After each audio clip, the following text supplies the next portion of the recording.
안녕하세요. 어제는 컨디션이 많이 안 좋았는데 너무 힘이 없어 보인다, 아파 보인다 이렇게 얘기하시는 분들이 있어서 죄송합니다. 자전거를 타고 퇴근을 하다가 말씀드렸던 것처럼 넘어져서 다쳤어요. 거기다가 집에 와서 보니까 사무실에 원고를 놓고 왔더라고요.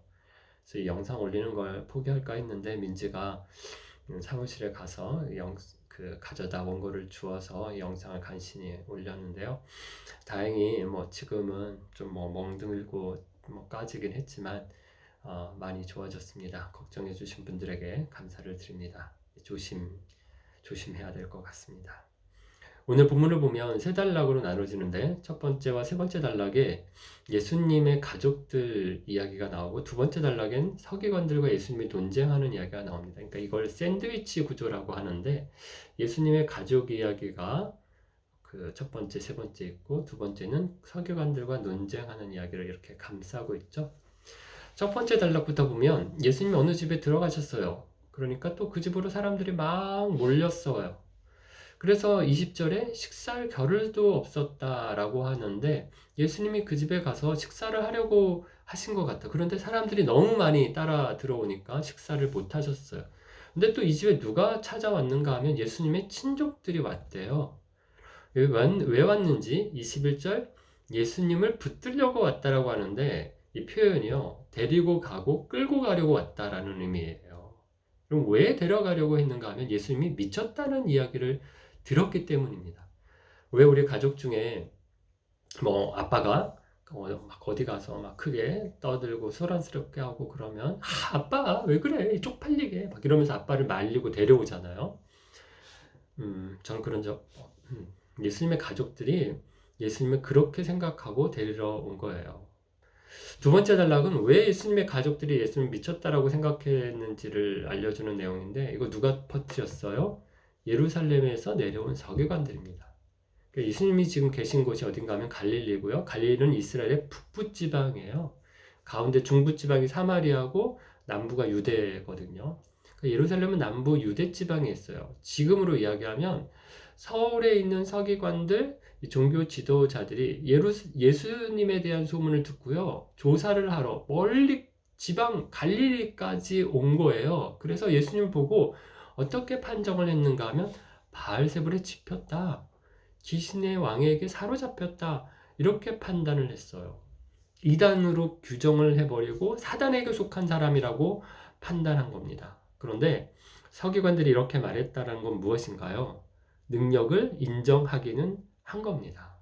대단한 일이 벌어지고 있다는 걸 인정했어요. 그런데 문제는 그 능력이 어디서 왔다? 사단에게서 온 거다. 이렇게 말한 겁니다. 여기에 대해서 예수님이 뭐라고 하시는가 하면 내가 사단의 힘으로 한 거라면 사단이 어떻게 사단을 쫓아내느냐 이러시면서 나라도 스스로 나라 안에서 막 서로 싸우면 나라가 제대로 설 수 없고요. 집도 같은 집 안에 있는 가족들끼리 스스로 막 분쟁하면 집이 설 수 없잖아요. 사단도 스스로 사단이 사단이랑 자기랑 서로 싸우면 망하는데 사단이 그렇게 하겠느냐 이 멍청이들아 이렇게 묻는 거예요. 그러면서 사람이 강한 사람을 결박하고 난 다음에야 그 집의 물건을 훔치는 것처럼 예수님이 하시는 일이 지금 사단을 결박하고 사단에게 속한 사단의 나라에 속한 것들을 지금 하나씩 빼앗아 오는 중이다. 그래서 귀신을 쫓아내고 그다음에 죄 가운데 연약해진 사람들, 병든 사람들 고치고 이런 것들이 지금 사단을 쫓아내고 사단을 결박하고 하는 일이다라는 거죠. 예수님은 서기관들의 이 자신을 향한 이 귀신의 힘을 빌렸다라고 한 것을 성령을 모독한 것이라고 말씀하는데요. 예수님의 능력이고 성령님의 능력이거든요. 성령님이 하신 일을 귀신이 했다라고 한 건 성령을 모독한 거다라고 말씀하시는 거죠. 세 번째 단락은 다시 예수님의 가족으로 돌아오는데 예수의 어머니와 동생들이 와서 예수님을 불러요. 그랬더니 예수님이 뭐라고 하시는가 하면 33절에 누가 내 어머니면 동생들이냐? 이렇게 말씀하시면서 둘러앉은 사람들이 이렇게 보셨어요. 그리고 내 어머니와 내 동생들이다 라고 하시면서 누구든지 하나님의 뜻대로 행하는 자가 내 형제요 자매요 어머니다 라고 하시거든요. 예수님께서 새로운 가족을 지금 선포하시는데 하나님 나라에서는 육적인 가족, 혈육의 가족보다 영적인 가족, 믿음의 가족이 중요하다라고 말씀하세요. 그런데 어떻게 예수님의 가족이 돼요? 하나님의 뜻대로 행하는 사람이 예수님의 가족이라고 말합니다. 사랑하는 친구 여러분, 오늘 본문을 보면 두 부류의 사람이 나누어지고 있어요. 한 부류의 사람은 예수님의 혈육의 가족입니다. 예수님을 누구보다 잘 알아요.